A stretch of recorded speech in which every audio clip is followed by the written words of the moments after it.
Bonati, so please, stage is yours.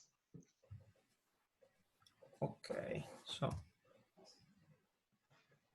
is it okay? Yep. Okay.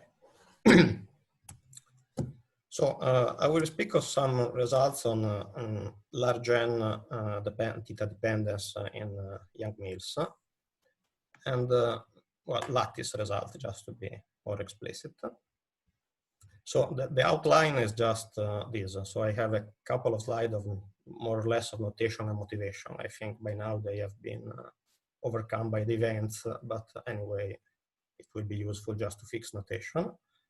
And then I will just have a sketch of the analytical framework that you can use to compute the theta dependence, just to compare with what we get. Just a few words on the idea of how to compute it on the lattice and the results, and this will bring me to my conclusion. So just to have the notation is the main, okay, this is just in Minkowski, so this is the theta term, the one that's dependent on topological charge. And generally speaking, the main properties are these three. So it's that this topological density is CP odd, that in Euclidean space, fields with finite action have integer topological charge, and the relation with the chiral anomaly. Now, what we can say in general about theta dependence, and more specifically what I mean by theta dependence. What I mean is the dependence of the free energy, or if you think of zero temperature of the energy density, on theta. Now, generally at finite temperature, this is the definition of the free energy, where now I switched to Euclidean fields. And what you can say just on general ground is that this free energy is an even function of theta, and this follows from the fact that topological charge is CP odd, that theta equals 0 is an absolute minimum, and this follows from the fact that when you rotate to Euclidean, you get an I in front of theta, and from the Yuang anomaly that there is no theta dependence if you have at least one massless quark. So this is not much, and for this reason, one typically introduces a parametrization like the one that is written down here for the theta dependence, where there is the topological susceptibility that is just the coefficient of the term theta square. And then in principle, there are all the other higher power that here are this expression is written in this way, since you will see that in some case, this factorization in a quadratic term and anything else came out quite useful. And the only thing that we can say is that the topological susceptibility is larger than 0. Basically, this is the only constraint that we have on general ground. So in this talk, I will speak about, Young-Mills theory. So what I mean by Young-Mills theory is QCD without quarks. Now, there are several reasons for studying such a theory. I would say that historically, the first was that it's simpler numerically. It's also in some cases surprisingly similar to what happened in QCD. Indeed, somehow just to make things cooler, it's called quenched approximation of QCD, but it just means that you neglect quark loop. So basically, there are no quarks. The problem is that there are no quarks. In particular, you cannot use chiral perturbation theory to get prediction.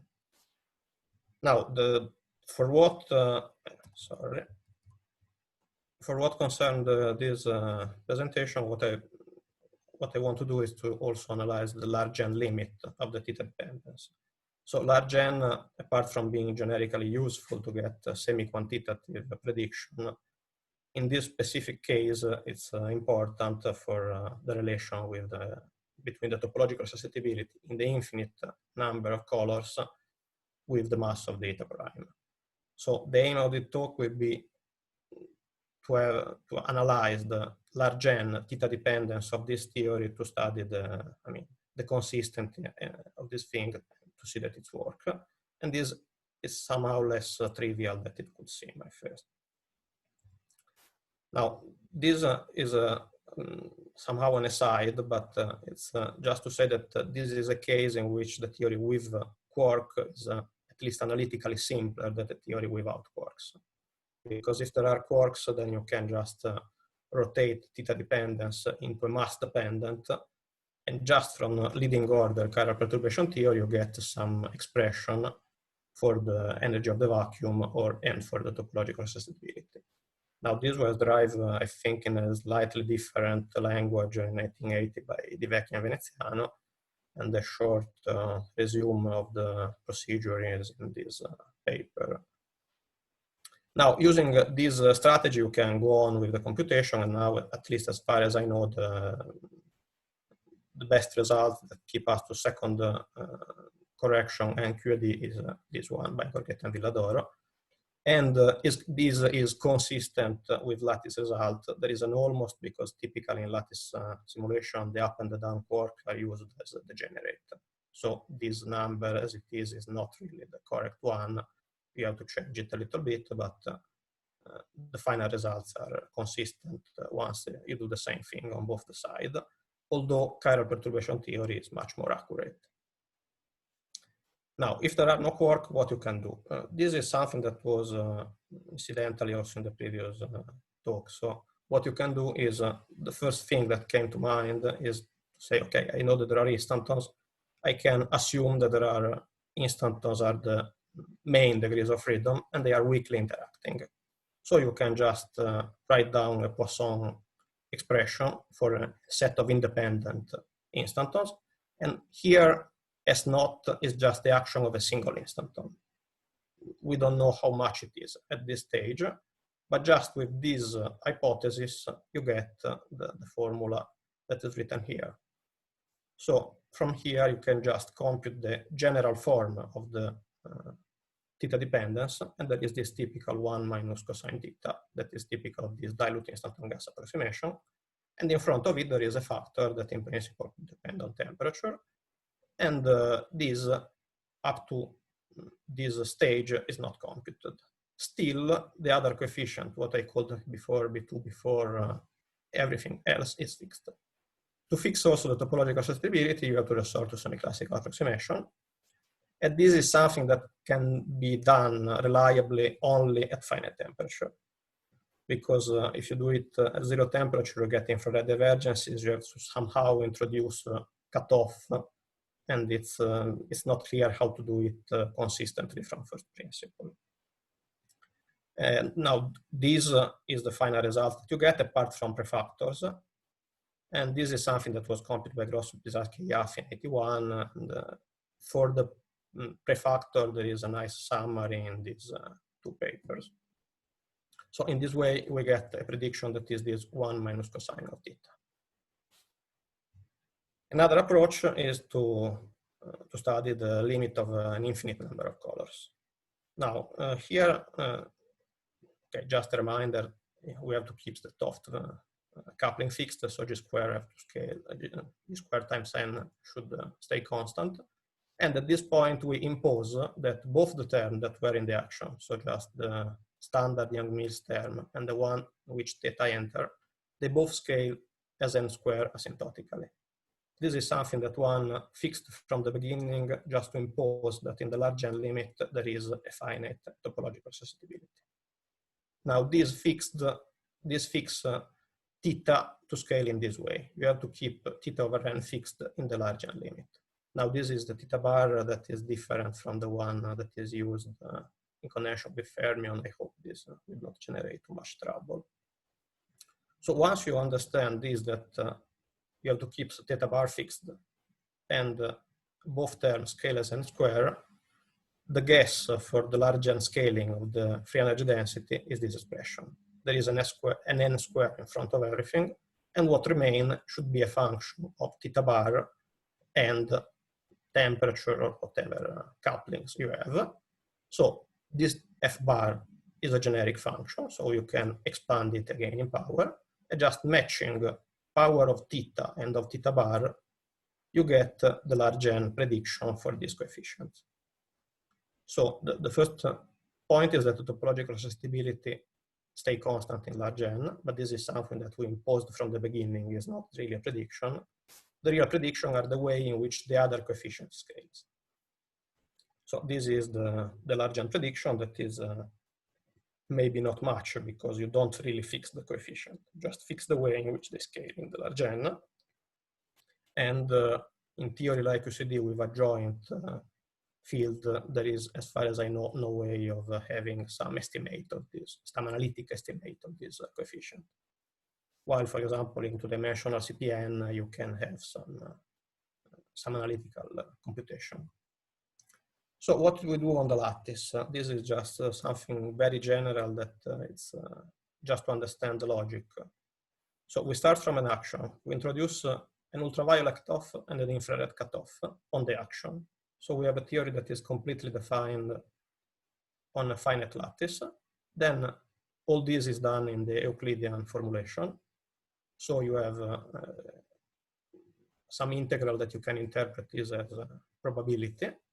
And then you sample it using a Monte Carlo. Then you have to set a physical scale. This is traditionally done, for example, with the string tension, but you can use also meson masses, other things. And the important point is that in the end, you have to remove both ultraviolet and infrared cutoff, just keeping this physical state constant. So at the end, this is just a sort of non-perturbative normalization when you tell it in this way. Of course, all the technicalities are in the numerical sampling, but from the physical point of view, that is all that is needed to understand. Now, the discretization of the theta term is, at least in principle, somehow problematic because if we are not in a continuous space-time, there is no topology. But there are some, I would say, well-studied, well-understood by now rules to cope with this problem. This is just an example, I would say just a random one, for a theory for SU3 Young-Mills theory on a finite volume that was at 20 to the fourth at a given coupling. And you see that there are some spike corresponding to the value of the topological charge discretized on the lattice. As you reduce the topological charge, the spike gets more and more peaked around the integer values. Now, what you do to compute the theta dependence? At the end, what you compute are these coefficients that were defined before. If you just write down everything and do derivatives, you can see that this coefficient can be written in terms of ratio of cumulants. In particular, the topological susceptibility is just the square of the standard deviation of the total topological charge, normalized by the volume. And these higher order coefficients are a ratio of cumulants of this form. So you can see that this average value with zero are just the average at theta equals 0. So this cumulant B2 and B4 and so on just parameterize the deviation of the distribution of topological charge from a Gaussian. Now, on this, there was, at least in the past, some confusion also in the lattice literature. Basically, the argument was, in the large volume limit, I have the central limit, so everything gets Gaussian, so this coefficient have to vanish. This is a problem in which, it's a problem that basically amounts to an exchange of limit, and that this coefficient need not vanish in the thermodynamical limit. For example, explicit example was the one in the dilute instanton gas approximation. The point is that the distribution converge pointwise to a Gaussian, but the cumulant need not vanish, simply because the cumulant are extensive. Now, this is not a problem in theory. In practice, is a problem to compute this term, because it means that you have to extract a finite number out of something that is growing with the volume. So at the end, there is a problem of signal to noise ratio. And there is a way to avoid this, just introducing an imaginary theta term, imaginary just to avoid the same problem, and to compute the simulation and to extract the value. Now, these simulations are anyway extremely demanding, I mean, especially in QCD, but even in Young-Mills, when you increase the number of colors. Now, the problem here is what was mentioned also before. When you go to small lattice spacing, and this gets even worse when you go to large number of colors, you get what is known as topological freezing. But what I have to emphasize is this is a completely artifact of the algorithm. Indeed, there are some simpler models in which you can devise a smarter algorithm that don't have this problem.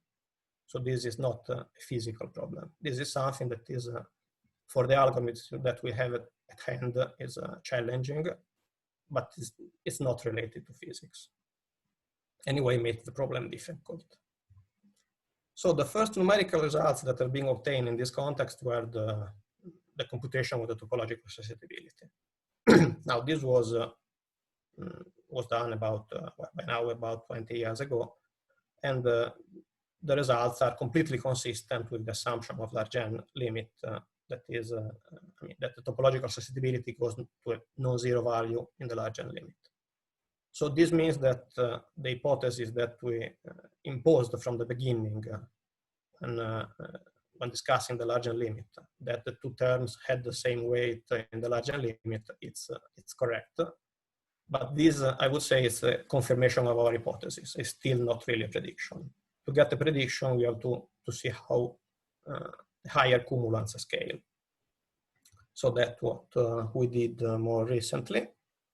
Now, this is just an example of several points compute for SU3, SU4, and SU6. For what I told you before, it's very difficult to go beyond SU6 because the algorithm got stuck. And this is, you have to see it as extract the continuum limit going from the right to the left. And this is for the coefficient, what I call the B2, that is the coefficient of the theta to the fourth in the finite, in expansion of the free energy. Now, all this is for zero temperature, I forgot to mention. So if you now extract the continuum limit, here the error is not shown, but here they are. These are the points that you get for SU3, SU4, and SU6 for their continuum limit values. And this is how they scale by increasing the number of colors. Now, of course, they are going towards zero. You can try different fit just to have more control on the systematics. So we tried just the simplest fit, assuming that there are no corrections, so everything scales just like 1 over n squared. Or you can add a subleading correction, or you can add some generic power. At the end, taking into account the systematic from the different fit, our best final estimation was the number. This was the coefficient for the n squared term, 1 over n squared term, so this one. Now, can we try to do also higher order term, for example, to see the theta to the 6? By now, no, we don't have enough statistical accuracy. So these are our numbers, and everything, especially at small lattice spacing, is compatible with zero. The only case in which we get something that is different from zero is for the case of SU2. We get a number that is small, consistent with the fact that for a larger number of colors we don't see anything, but that's the only case in which we have something. Now, this is, I would say, a numerology exercise that I don't understand if there is some meaning or not in it, but it's curious, maybe there is something that I'm not understanding. If you just take the expression that I wrote before for the chiral perturbation theory, you just set M up and M down equal. Then with just a little manipulation, you can see that the theta dependency is of this form. 1 minus the absolute value of cosine of theta half. If you expand this, you get this form, and the coefficients are what I call the B2 and B4. So you get these two numbers. This is for QCD, light flavor, equal up and down mass. Now, these numbers are compatible with the one that we get in Young-Mills, so no quark at all and free color.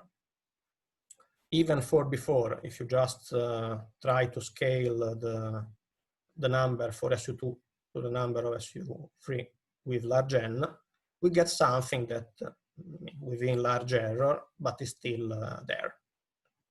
So this is a curiosity I have no explanation for, but it looks like Young-Mills is very much similar to QCD with equal quark masses.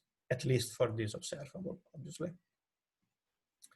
And just to close, there is instead one case in which we know that large N doesn't work.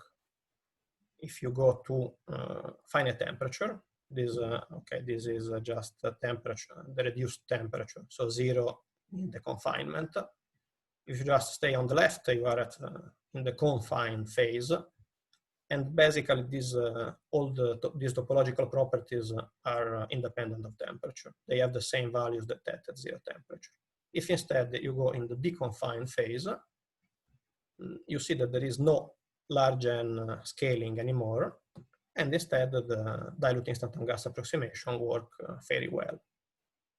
Here, this dashed blue line is the -1/12 that you get from the expansion of the cosine in the instanton gas approximation.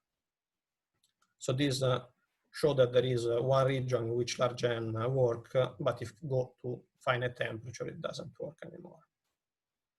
So just to conclude, what I presented were some data that show that indeed when you work at 0 temperature, there is a large N scaling of the theta dependence.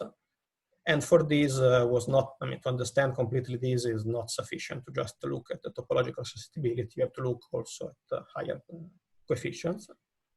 And this is in contrast with what happened to finite temperature, where this is, doesn't happen anymore. Now, something like that, it's expected to hold also in QCD. In particular, you switch from chiral perturbation theory to something that is again dilute instanton gas approximation like. The problem in that case is the computations are much more difficult, and you see a consistency with the cosine theta, but the precision is much worse than the one that you can get for the case of Young-Mills theory. And to close, there is this thing that I found surprising, that QCD with the theta dependence of QCD with equal quark mass, it's very similar to the case of poor Young-Mills. Maybe there is some deep reason for that, but I have no real explanation. And thank you. Thank you, Claudio, for the nice presentation. So questions, so please speak up.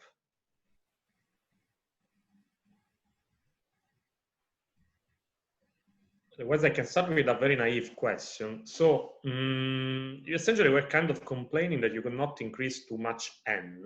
Yeah. So you had to stop at N equal to 6, basically, in the latest simulation. But at the end of the day, if I understand correctly, the real motivation for large N in this game is just to check bit and prediction for the eta prime, right? Yeah.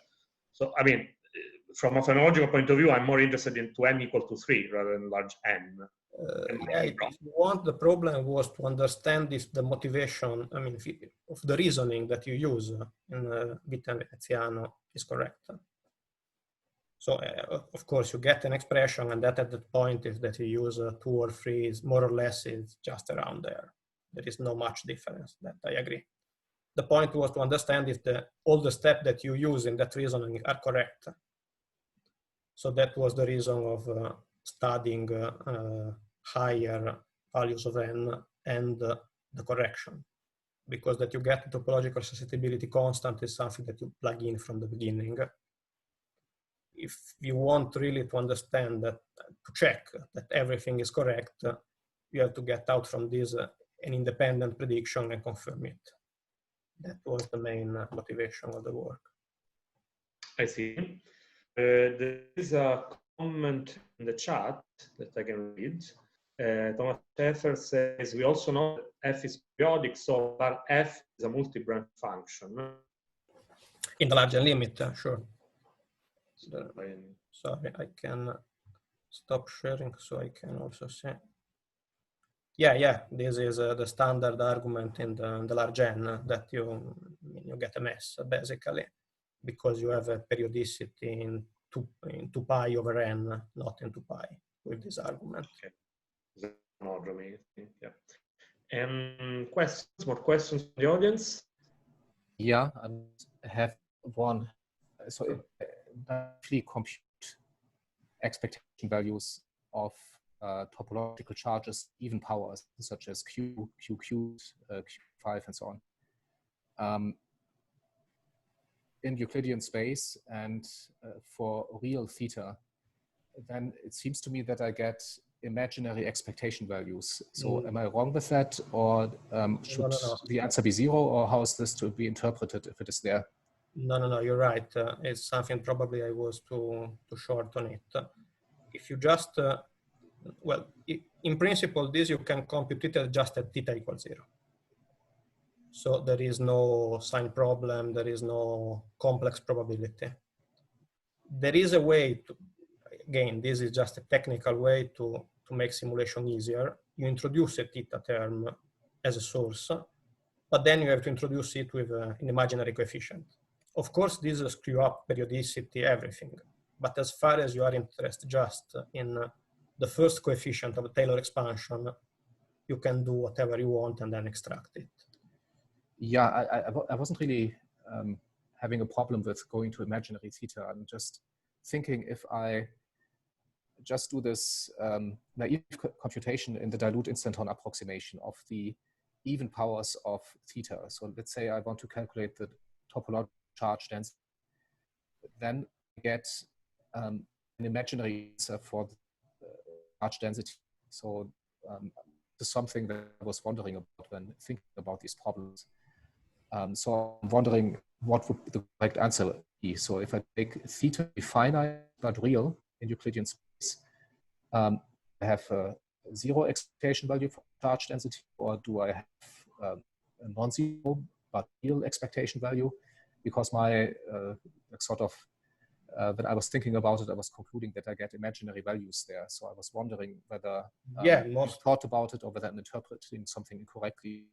No, the only answer that I have is just, I mean, just a naive one to know, I mean, we know what happened for real theta and you just continue term by term. But if there is something more, I don't know. I mean, this is true obviously just for small theta values. Yep, we can exchange some emails concerning things that came up this afternoon. Yeah. Yeah. Okay, more questions? I think I don't see any. So thank Claudio again for the talk. And